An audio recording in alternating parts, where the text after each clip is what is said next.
Pues ya hicimos completa la extensión de la derivada. Vimos que en la derivada no hay nada nuevo, ahí no pasa nada. Y nos permitió definir lo que es una función analítica, y una función es analítica en toda una región o es analítica en un punto. Vimos que necesariamente debe cumplir con las ecuaciones de Cauchy-Riemann. Eso no lo garantiza, pero por de pronto es la única herramienta que tenemos. Entonces, la extensión de la derivada del límite pasa sin ninguna complicación, solo teniendo cuidado de una cosa, que cuando hablamos del límite de una función f de z, cuando z tiende a un punto, al punto nos le acercamos en toda dirección y debe dar siempre lo mismo. Entonces pasamos a la extensión del integral. Entonces, en variable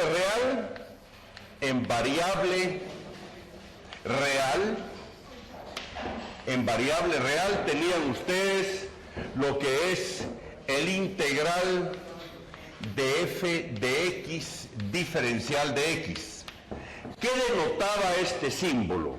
Muchos libros le llaman la antiderivada, igual lo hacen en variable compleja, otros le llaman la primitiva, y lo que esto significa es una familia de funciones f de x, y por eso es que le agregamos una constante, y la constante varía sobre todos los reales en general, y esta es tal que la derivada de f respecto de x nos da la función f chiquita. Esa fue la primera definición de la integral indefinida en los reales. Luego, ¿qué pasa con esto en variable compleja? Entonces, en variable compleja,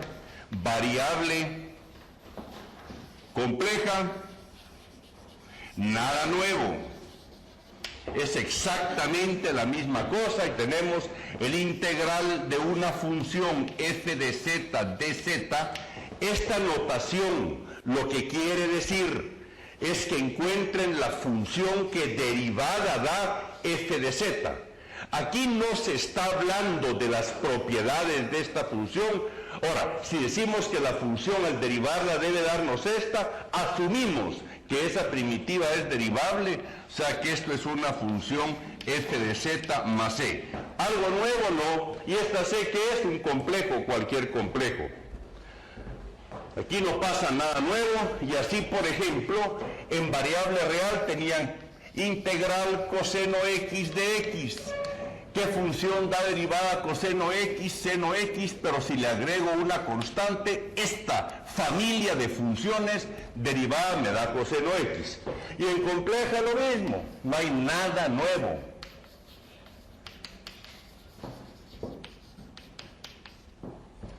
Bueno, y luego, ahora, de hecho, históricamente, antes de las primitivas en variable real, surge el concepto de integral de Riemann.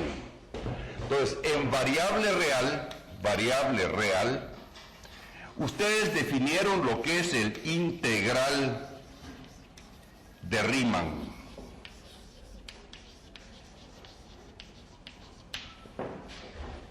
¿Y cómo se motiva el problema que se viene arrastrando desde el siglo II antes de Cristo con Arquímedes, que es el cálculo del área bajo la curva? O sea, aquí está en variable real, queremos encontrar esta área que está acá. Entonces, ¿qué se hace en variable real? Se hace una partición del intervalo. Se agarra aquí el 10º intervalo, eso ya lo hicieron ustedes, x sub i menos 1 al punto vecino que es x sub i. La longitud de este intervalo es delta sub i de x. Y en este intervalo aproximan el área bajo la curva en este pequeño segmento por el área de un rectángulo con un punto arbitrario xi sub i que está en el interior del intervalo. Entonces dicen el integral de a hasta b de f de x, esto es el límite cuando n va a infinito de la suma del valor de la función en un punto intermedio del iésimo intervalo por la longitud del iésimo intervalo sumado de i igual a 1 hasta n. Eso fue su integral. Claro está que primero se definió una suma superior de Darboux, una suma inferior de Darboux, trabajando con los máximos de la función en el intervalo, con los mínimos, pero Riemann dice, agarren cualquier punto. Eso lo hicieron en Mate 2, 3, y es el área bajo la curva con una serie de aplicaciones. Al llegar aquí dijeron, y es donde surge el concepto de la primitiva, para dar el teorema fundamental del cálculo, que queremos ver cómo lo trasplantamos a variable compleja, y ahí es donde la analiticidad de la función es importante. Entonces se dijo, para calcular áreas no vamos a estar calculando estas sumas y los límites de las sumas. Y Riemann en 1839, siglo XIX, demuestra que esto es igual al valor de la primitiva en el límite superior menos el valor de la primitiva en el límite inferior. A eso se le llama el teorema fundamental del cálculo, y eso liga lo que es la primitiva, la integral indefinida, con la integral definida. Entonces nos preguntamos ahora, bueno, ¿y qué pasa en variable compleja? Variable compleja.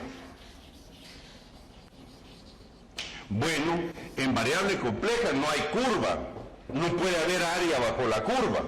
Entonces, un sentido geométrico no le podemos dar. ¿Cómo vamos a hablar? ¿De qué vamos a hablar? Entonces, ¿cuál es la extensión natural del integral de Riemann? No del área bajo la curva. Entonces, lo que definimos ahí es el integral de Riemann, Riemann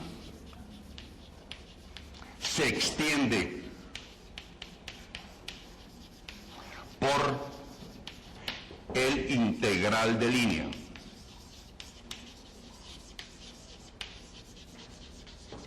Y esa es la manera de extender el integral de Riemann por el integral de línea. Bueno, ¿y dónde definimos nosotros el integral de línea? Ahora viene la parte que es muy interesante, porque vamos a poder conectar con la teoría del potencial. Entonces, voy a referirme al integral de línea en el plano, porque en algún momento voy a usar el teorema de Green o el teorema de Stokes en la demostración de algunos teoremas integrales. Por eso es que lo vinculo con lo que es el análisis vectorial. Entonces, en variable real,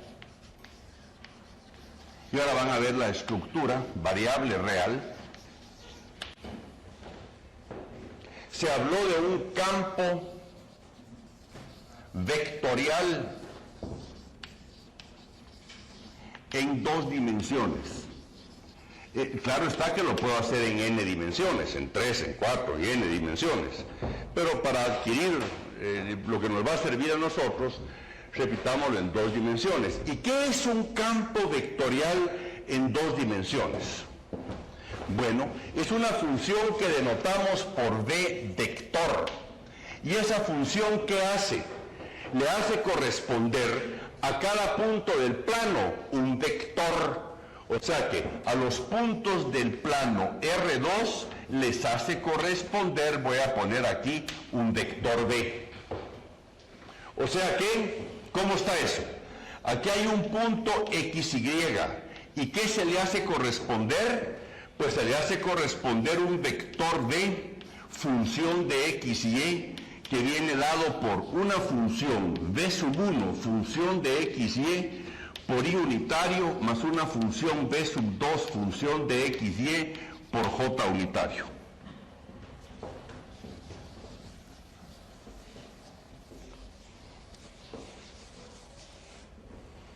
Entonces tenemos que a un punto del plano con coordenadas x y le corresponde en XY el valor de esta función. Al sustituir en ella XY me da esta componente. Y el valor de B2 me da esa componente, es el valor de B2, el valor de B1 en XY, y esto define el vector B valuado en XY. Ahora pueden inventar ustedes los campos vectoriales que quieran. Estoy recordándoles. Ejemplo.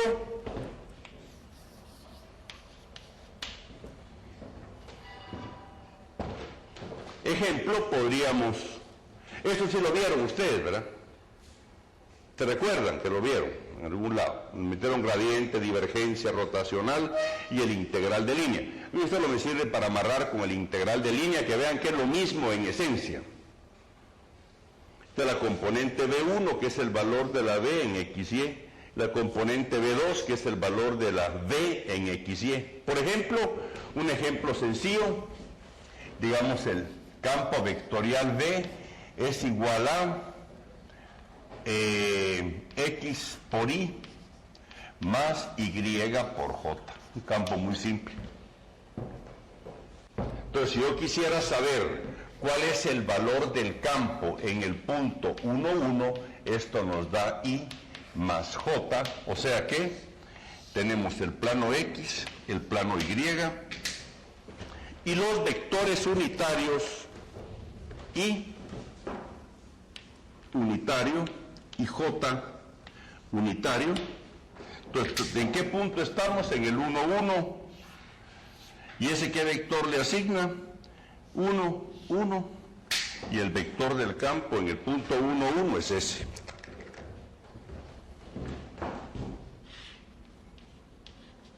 ¿Cuál es el vector de campo en el punto 3, 1? 1, 2, 3, 1. El vector de campo ahí es este. Entonces, en cada punto del plano hay una flecha, un segmento orientado asignado. Y ese es el valor del vector de campo en ese punto. ¿Dónde está el vector de campo en este punto? Si este punto es, por ejemplo, el punto 0, 3, entonces la componente horizontal es 0 y la otra es 3, 1, 2, 3, y aquí está el vector del campo. Entonces hay unas flechas asignadas en todo el plano. Bueno, entonces si tenemos, seguimos en variable real.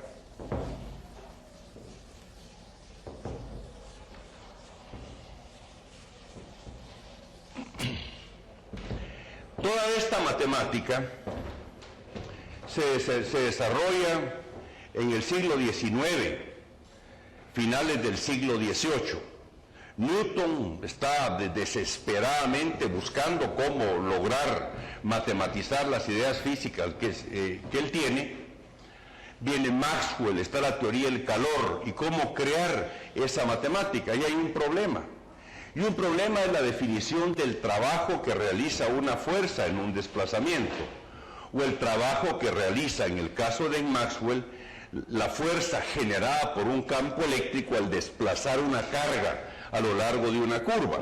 Y la definición original de trabajo es, como uno la ve en la escuela, es trabajo es igual a fuerza por desplazamiento. Pero eso asume que la fuerza es paralela al desplazamiento y que la fuerza no cambia. Pero más adelante dice uno, si aquí está un vector de fuerza y aquí está el desplazamiento. Aquí es igual el trabajo, es el producto escalar de la fuerza por el desplazamiento, si este es el vector S. Pero eso ¿qué asume? Que la fuerza es constante. Entonces, ¿qué pasa para definir el trabajo cuando esto ya no es rectilíneo, sino que es una curva cualquiera? ¿Y cómo lo definimos si la fuerza está variando? Puede ser que varíe solo en el espacio, pero puede ser también una fuerza que esté variando en el tiempo. Entonces la pregunta es cómo se define el trabajo, y para eso se hizo esto. Entonces definimos el integral de línea de la manera siguiente. Aquí está el plano XY. Asumimos que B, voy a poner aquí definido en R2. En realidad no tiene que estar definido en todo el plano, pero sí tiene que estar definido a lo largo de la curva. Y tenemos una curva, que es esta. Voy a usar la misma letra en variable real que compleja y voy a llamarle a esta la curva gamma. El campo vectorial, ¿dónde está definido? En todo el plano. Quiere decir que aquí está definido, en cada punto de la curva está definido el vector B. Y ese vector varía. Y yo quisiera calcular el trabajo realizado por ese campo vectorial a lo largo de esa curva. Entonces digo, ahí va a cambiar el vector en dirección, en módulo, porque es un campo vectorial, y la curva que hago, si el desplazamiento no lo puedo poner como un ds. Entonces la única manera de aproximarlo es partiendo la curva en pedacitos rectilíneos. Entonces decimos, esto ya es casi recto, aquí sí puedo. Entonces defino el vector de desplazamiento que va desde un punto a otro punto, aquí, y a ese le llamo delta IR. ¿Cuál es el delta IR? Aquí está el vector de posición, que es R, que me lleva a un punto que le voy a llamar P sub I menos 1. Y aquí está el vector R de posición que me lleva al punto P sub I. Aquí está un segmento. Entonces, este vector de desplazamiento es R en P sub I, este es R en P sub I menos 1, y este es vector R en P sub I menos el vector R en P sub I menos 1, y esto es lo que llamamos el delta sub IR. Y a lo largo de este pedacito, mientras más pequeño sea, menos va a cambiar la fuerza al moverme de aquí para acá. Hay casos donde se habla de campos o de vectoriales de rápida fluctuación, pero en realidad, si hacemos en el límite, cuando eso es pequeño, los campos no varían mucho, al menos en las coordenadas espaciales. Entonces, ¿cuál es el trabajo realizado de aquí para acá? El producto escalar del valor del campo en algún puntito aquí en medio, porque el campo aquí es casi igual, porque eso va a ser muy chiquito. Entonces le llamo a este punto xi sub i. Entonces el valor del campo en xi sub i, producto escalar con el vector delta IR. ¿Y ahora qué vamos a hacer? Sumarlos. ¿De dónde? De I igual a 1 hasta n. ¿Es realmente ese el trabajo realizado por el campo vectorial a lo largo de esa curva? Y la respuesta es no. Lo va a hacer en el límite cuando hagamos cada vez más pequeños y más pequeños y más pequeños y más pequeños los pedazos. Entonces el trabajo realizado aquí es igual al límite cuando n va a infinito. O sea que el módulo de delta IR va a 0 de la suma del valor del campo en un punto intermedio del iésimo intervalo por delta IR sumado de I igual a 1 hasta n. Y a eso se le llamó el integral a lo largo de la curva gamma de D escalar por dr. Y caímos de nuevo en el integral de Riemann. Esta es la definición del integral de Riemann que teníamos en los reales. Entonces ya estamos. Entonces decimos, dada una curva gamma y un campo vectorial, eso fue en el plano, en los reales, definimos el integral a lo largo de la curva gamma de D escalar por dr, y van a ver cómo sale el paralelo, o sea, la correspondencia 1 a 1 con los complejos.